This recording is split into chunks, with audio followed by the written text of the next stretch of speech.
سودی کاروبار،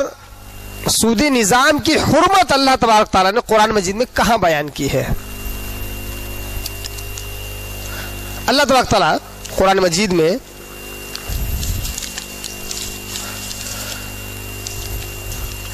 سورہ بقرہ سورہ نمبر 2 اس کی آیت نمبر 275 اور 276، 275 اور 276 سود کی حرمت پر اللہ تبارک تعالیٰ نے بہت ہی جامع انداز میں اللہ نے کہا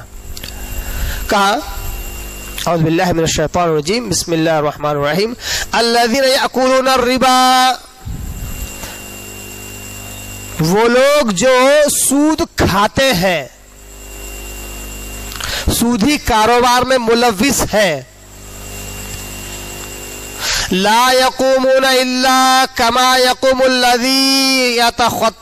یتخبطہ الشیطان من المس، یہ کل قیامت میں حشر کے میدان میں اس حالت میں اٹھیں گے جیسے کسی شخص کو کسی جن نے چھو لیا ہو اور اس کو خبتی کر دیا ہو، پاگل کر دیا ہو۔ اس خبتی پنے اور پاگل پنے میں سود خور کل قیامت میں اٹھے گا۔ ذالک بانہم، یہ اس لیے ہوا ان کے ساتھ، قالوا انما البیع مثل الربا، کیونکہ انہوں نے یہ دعویٰ کیا، انہوں نے یہ کہا کہ جو تجارت ہے وہ بھی تو ایک طرح کا سود ہی ہے، جو تجارت اور جو بزنس ہے وہ بھی ایک طرح کا سود ہی تو ہے، کیونکہ بزنس اور تجارت میں بھی تو 10 لگا کر 12 نکالتے ہیں، کچھ ڈال کر کچھ ایکسٹرا نکالتے ہیں، اور سود اور سودی کاروبار میں بھی تو 10,000 روپے دے کر لون 12,000 روپے یعنی 2,000 روپے انٹرسٹ لیتے ہیں، اس میں بھی منافع اس میں بھی منافع۔ تو تجارت اور کاروبار اور بزنس یہ بھی تو سود ہی ہے، سود ہی کی طرح۔ اللہ تعالیٰ کہتا ہے اس طرح ان کے کہنے کی وجہ سے یہ کل قیامت میں حشر کے میدان اس حالت میں اٹھیں گے جیسے کسی جن نے کسی انسان کو چھو کر خبتی کر دیا، پاگل کر دیا ہو۔ وَأَحَلَّ اللَّهُ الْبَيْعَ، اور حقیقت یہ ہے کہ اللہ تبارک تعالیٰ نے بیع کو، تجارت کو حلال کیا، جائز کیا۔ وَحَرَّمَ الرِّبَا، اور ربا کو، سود کو اللہ تبارک تعالیٰ نے حرام کیا، تجارت کو حلال کیا، سود کو اللہ نے حرام کیا۔ فَمَنْ جَاءَهُ مَوْعِظَةٌ مِّن رَبِّهِ، اب اللہ کے اس حکم کے آ جانے کے بعد، اللہ کی اس نصیحت کے آ جانے کے بعد جو ان کے رب کی طرف سے نصیحت ہے، فَانْتَهَا فَلَهُ مَا سَلَفَ، تو رک جاؤ اور جو کچھ ہو چکا اس کو چھوڑ دو۔ وَأَمَرُهُ إِلَى اللَّهِ، تمہارا حساب کتاب، تمہارا معاملہ تو اللہ کے پاس ہے۔ وَمَنْ عَادَ، پھر بھی جو نہ پلٹے، پھر بھی سودی کاروبار میں ملوث رہے، فَأُولَئِكَ أَصْحَابُ النَّارِ، وہ اصل میں جہنمی لوگ ہیں، ہم فیہا خالدون، ابد الآباد، ہمیشہ کے لیے اسی جہنم میں رہیں گے۔ یمحق اللہ الربا، اللہ تبارک و تعالی سود کو برباد کرتا ہے، سودی نظام، سودی کاروبار کو برباد کرتا ہے۔ وَيُرْبِي الصَّدَقَاتِ، اور صدقات کو اللہ تبارک تعالیٰ بڑھاتا ہے۔ وَاللَّهُ لَا يُحِبُّ كُلَّ كَفَّارٍ أَثِيمٍ، بے شک اللہ تبارک تعالیٰ پسند نہیں کرتا ناشکرے کو اور گنہگار کو۔ تو اللہ کی نصیحت آ جانے کے بعد بھی اللہ کی نصیحت کو نہ مانے وہ گنہگار، اللہ کی نعمتیں دی ہوئی ہے، صحیح حلال ذریعہ اللہ تبارک تعالیٰ نے کاروبار کا دیا ہے، اس کو چھوڑ کر حرام کی طرف جاتے ہیں اور سودی کاروبار، سودی نظام میں ملوث ہوتے ہیں، بے شک اللہ تبارک تعالیٰ اسے ناشکرے اور گنہگار کو اللہ پسند نہیں کرتا۔ سورہ بقرہ سورہ نمبر 2 کے آیت 275 اور 276 سے معلوم ہوا کہ اللہ نے سود کو، سودی کاروبار کو، سودی نظام کو اللہ نے حرام کیا۔